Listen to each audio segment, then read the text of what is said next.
فعندنا حوار مهم جدا جدا مع ملك الزمان والمكان، مع صاحب اللي جاي واللي جاي قبل واللي جاي واللي بعده. وما تخافش من اللي جاي، انت تخاف من بكره، وما تخافش من بكره، انت تخاف من اللي جاي. ملك الحكم والاقوال والعبارات المأثوره. بدايه ساخنه بل وساخنه جدا عزيزي المشاهد، خاصه الاهلاوي منه، لانه هبتدي هذه الحلقه بانفراد مهم. لعلك تعلم جيدا ان الاهلي حاليا يتردد اسم كوناتي، مهاجم احمد جروزني الروسي، اللي بيتردد اسمه بشكل كبير جدا جدا خلال هذه الفتره. الراجل عنده 25 سنه، مسجل 13 هدف، صنع هدف وحيد، لعب خلال مسيرته الدوليه مع منتخب بوركينا فاسو 24 مباراه، سجل 5 اهداف وصنع هدف. ايدينا في بق الاسد على طول علشان نعرف القصه، في منه ولا الهيصه دي مفيش منه.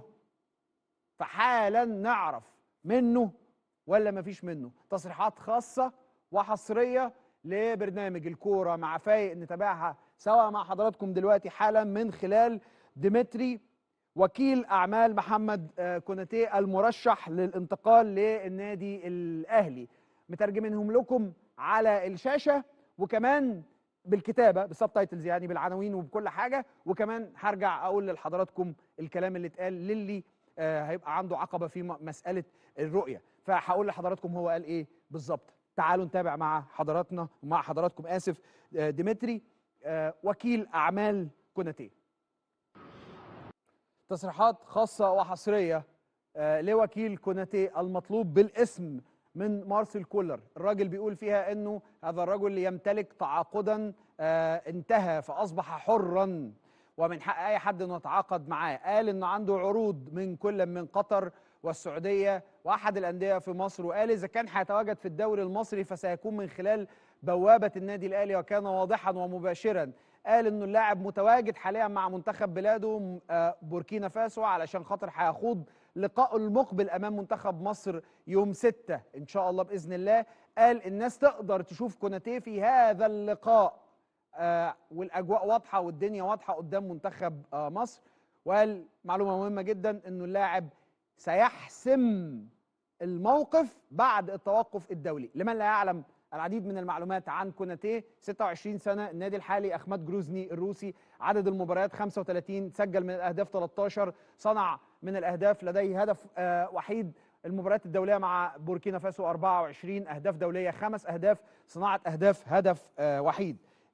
اذا ده اللاعب اللي الناس كلها بتتكلم عليه. قربنا الصوره اكتر عشان الناس تبقى عارفه القصه بتبقى عامله ازاي. مساله التفاوض والهات والخد والحاجات دي كلها طبعا زي ما حضرتك عارف بتاخد وقت، تاخد مدتها. انما المعلومه دلوقتي اصبحت عندك انه اللاعب لو هيبقى في الدوري المصري سيكون عبر بوابه الاهلي، وان هناك عروض من اوروبا وعروض من قطر ومن السعوديه. النهارده ايوه يا باشا، صاحب المكان والزمان وصاحب اللي جاي.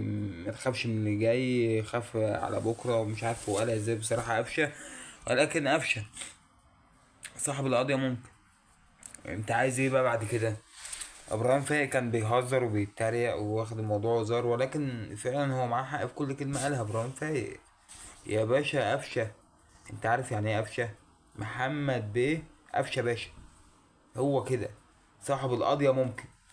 صاحب القضية ممكن اللي رحمنا من هيصة وزيطة. مش عايز اقول كلام مكرر، ولكن ده حقيقة، اقسم بالله حقيقة. كلنا شفنا احتفالات الزمالك في الكونفدرالية، صح؟ فتخيل بقى، تخيل انت، لك انت تخيل. فانا مش ههري كتير في القصة دي. يبقى قفشة لازم يتضرب له تعظيم سلام ولا لا؟ لازم. ما هو قبلا واحدا لازم قفشة باشا.